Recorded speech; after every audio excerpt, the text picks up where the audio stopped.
desde los pasillos de la Corte Suprema les damos la bienvenida a un nuevo programa del canal del Poder Judicial en Palabras Simples. Hoy tenemos a un invitado, él es Emilio Oñate, decano de la Facultad de Derecho de la Universidad Central. Hola Emilio, ¿cómo estás? Muchas gracias por hoy acompañarnos en este programa. Muchas gracias a ustedes por la invitación. Bueno, y como siempre también estoy con Sebastián Marín, periodista también del canal del Poder Judicial. Hola Francisca, ¿cómo estás? Así es, hoy día vamos a hablar de un tema que ha sido bastante controvertido este último tiempo. Nos referimos a la ley Emilia, esa ley que castiga a los conductores que manejan en estado de ebriedad. Pero para darles más antecedentes, para que ustedes sepan de qué vamos a conversar, los invito a que veamos esta siguiente información. En septiembre de 2014 entró en vigencia la Ley Emilia, con el fin de endurecer las penas a personas que condujeran vehículos bajo la influencia del alcohol o en estado de ebriedad. De esta manera, un conductor en estado de ebriedad que provoque lesiones gravísimas o la muerte de otra persona es sancionado con 1 año de cárcel efectiva. Además, se estableció una pena máxima de 10 años de prisión para quienes al conducir en estado de ebriedad provoquen la muerte de una persona. En julio de este año, la Corte de Apelaciones de Valparaíso determinó que el conductor involucrado en el accidente que le costó la vida al relator del canal del fútbol saliera en libertad vigilada, luego de cumplir 1 de los 5 años de cárcel a los que fue condenado en primera instancia. Hasta mayo de 2016, las muertes por accidentes de tránsito por consumo de alcohol disminuyeron un 5,7%. Sin embargo, se critica que las penas de la Ley Emilia sean iguales o mayores a otros delitos. Bueno, Emilio, ¿cómo te va? Sebastián. Lo primero, preguntarte acerca de esta sensación que hay dentro de la ciudadanía de que la ley no se está cumpliendo a propósito, por ejemplo, del caso de esta persona que atropelló al relator del canal del fútbol, que estuvo 1 año preso. Además, por ejemplo, hoy en día hubo un acuerdo por un accidente que manejaba en estado de ebriedad el humorista Álvaro Salas.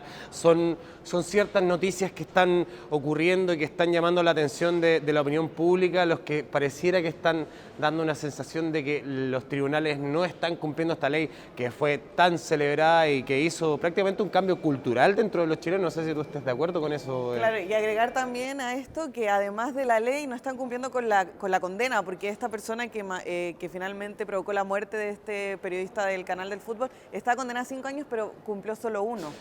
Sí.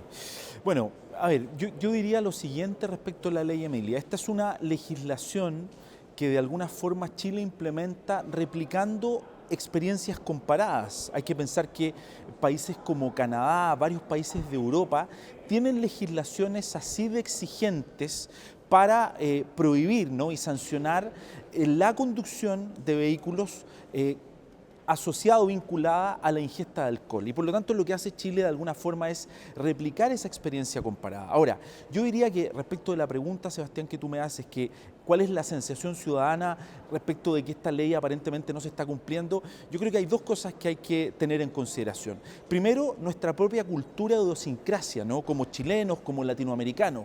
La verdad es que esta es una legislación que en otros países, legislaciones de iguales o similares características, y estoy hablando en países como Canadá, como Inglaterra, como Alemania, como los Países Bajos, tiene una aplicación muy estricta, porque la legislación finalmente, y especialmente este tipo de legislación, no tiene ningún sentido si no hay una adecuada fiscalización y control. Y por lo tanto, si la ciudadanía conoce la existencia de esta ley, que ha tenido una promoción importante, pero no percibe que hay una fiscalización adecuada o que hay un control adecuado, efectivamente el cumplimiento de esa ley se relaja. Y por lo tanto son 2 aspectos. Uno, el cultural, de nosotros como chilenos que hemos muchas veces dicho esta frase de con alcohol conducimos mejor. Claro. Y la segunda, que evidentemente ha habido un relajo en la fiscalización y el control del cumplimiento de este tipo de legislación. Y eso se debe, a mi entender, porque esta ley tenemos que entenderla enmarcada en una política integral de seguridad vial, en una política integral de seguridad de tránsito. política integral que en Chile hace mucho tiempo no existe. No solo tenemos un problema en seguridad vial vinculada a la ingesta de alcohol, tenemos un problema en seguridad vial vinculada al exceso de velocidad, tenemos un problema en seguridad vial vinculado a la desregulación que hay para obtener la licencia de conducir motocicletas. Tenemos una desregulación vinculada a cómo regulamos la conducta de los peatones. O sea, si uno revisa las estadísticas, se da cuenta que fallecidos en accidentes de tránsito en Chile aproximadamente bordean los 1.700 año a año. Del orden del 20% de las fatalidades asociadas a los accidentes de tránsito en el país están vinculadas a la ingesta de alcohol. Esta ley es importante, es un paso junto con esta otra ley, la denominada Ley Tolerancia Cero, pero tiene que obedecer a una acción sistémica del Estado y no a leyes aisladas que además no tienen un control adecuado y un seguimiento adecuado. Es que eso es llamativo porque tú hablas yo creo que tú das en el clavo con lo que dices en el sentido de que tiene que haber una política sistémica, porque ya, a mí me da la sensación de que con esto porque primero se tira la ley de la tolerancia cero, que redujo los márgenes que ya eran márgenes estrictos, los redujo para que ya la persona pase a estar en estado de ebriedad. Y después, detrásito, viene la ley Emilia, que castiga severamente a la persona que maneja en estado de ebriedad. Entonces, ¿qué es lo que nos encontramos? Nos encontramos con una persona que, por la ley tolerancia cero, debe poco, quizás una copa de vino, 2 copas de vino, y ya con eso ya pasa a estar en estado de ebriedad para la ley y además tiene un castigo fuerte en términos de penalidad que si vemos la atenuante y las agravantes puede ser incluso a una violación de una persona. Entonces de repente uno dice, bueno, a mí me dan esos datos y digo, claro, me tomo 2 copitas de vino, quizás en un bautizo, que no tiene nada que ver con el fútbol, pero en un bautizo de un sobrino, almuerzo familiar, y resulta que estoy saliendo después a mi casa. Yo en el minuto que tomo el auto no estoy con intenciones de matar a una persona, pero aún así puedo ser castigado igual como si yo llegara y decididamente violara a una persona. O sea, como que hay un tema de proporcionalidad ahí que es importante. Yo diría lo siguiente, mira, la ley tolerancia cero en simple, ¿qué fue lo que hizo? Algo que yo creo que también es positivo, pero que es letra muerta si no se fiscaliza y controla adecuadamente y si no está inserta en una planificación o en una definición política más integral. ¿Qué es lo que hizo la ley tolerancia cero? Dijo, miren, hasta antes de la ley de tolerancia cero, el estado de ebriedad se determinaba porque una persona tenía por miligramo en la sangre 1 miligramo de alcohol. Y ahí había estado de ebriedad. De 1 miligramo de alcohol por gramo de sangre hacia arriba, estado de ebriedad.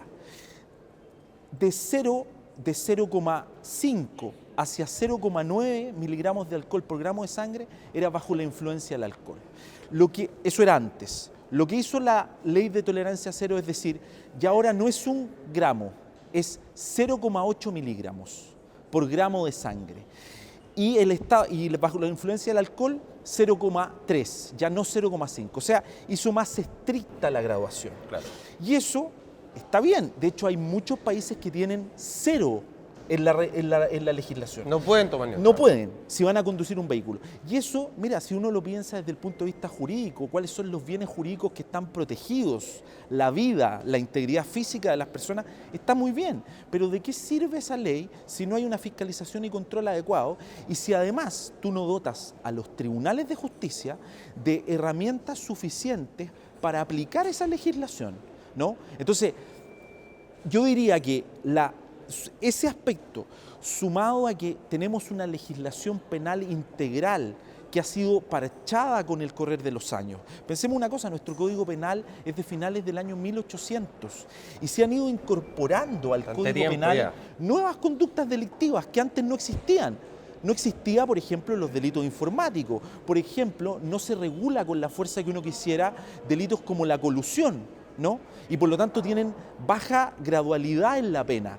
¿Por qué? Porque tenemos una legislación penal que no se ha revisado integralmente, que se ha ido parchando. Y por eso el ciudadano, y con justa razón, dice, pero ¿cómo va a ser lo mismo? Que yo me tome 2 copas de vino y que conduzca y a lo mejor produzca un accidente, ¿no? Y una persona resulta lesionada, que si viola un menor. o si viola a una menor. Y eso se debe, a mi entender, porque nosotros como país no hemos revisado la legislación penal, el Código Penal de manera sistémica. Pero esta legislación, la de la ley Emilia, ¿cierto? Uno de los objetivos que tuvo fue endurecer las penas de este delito, porque finalmente es un delito gravísimo. Así es. Entonces, ¿por qué ocurre esto como del relajo que tú comentabas?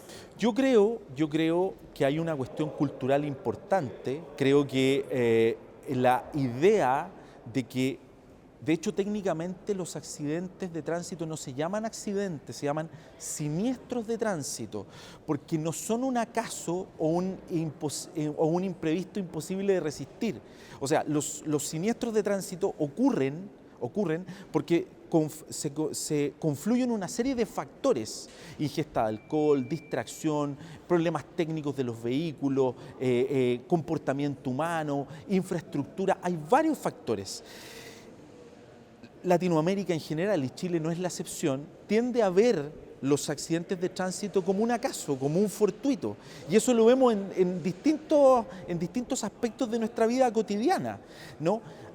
Países más desarrollados entienden que los siniestros de tránsito tienen que ser abordados como una política pública integral. Y eso en Chile, si bien es cierto, han habido avances, porque uno no puede dejar de desconocer que la ley Emilia, la ley Tolerancia Cero, son avances en la legislación, en la regulación. Han contribuido. Si eso no va acompañado de fiscalización y control, no va acompañado de mayor regulación en medidas de seguridad para los vehículos, no va acompañado de mejores carreteras, no va acompañado de mejor transporte público, más seguro, para que la ciudadanía se baje de los automóviles y utilice el transporte público, las políticas de seguridad vial o las acciones en seguridad vial aisladas quedan en eso, quedan en destellos. Perfecto, entonces Emilio Oñate nos acompañó hoy día en nuestro programa En Palabras Simples. Muchas gracias por venir. Muchas gracias a ustedes. También muchas gracias a ustedes, los que nos ven. Los invito a que sigan nuestras plataformas digitales del canal del Poder Judicial. Sebastián, ¿nos despedimos entonces? Nos vemos, que estén muy bien. Que estén muy bien.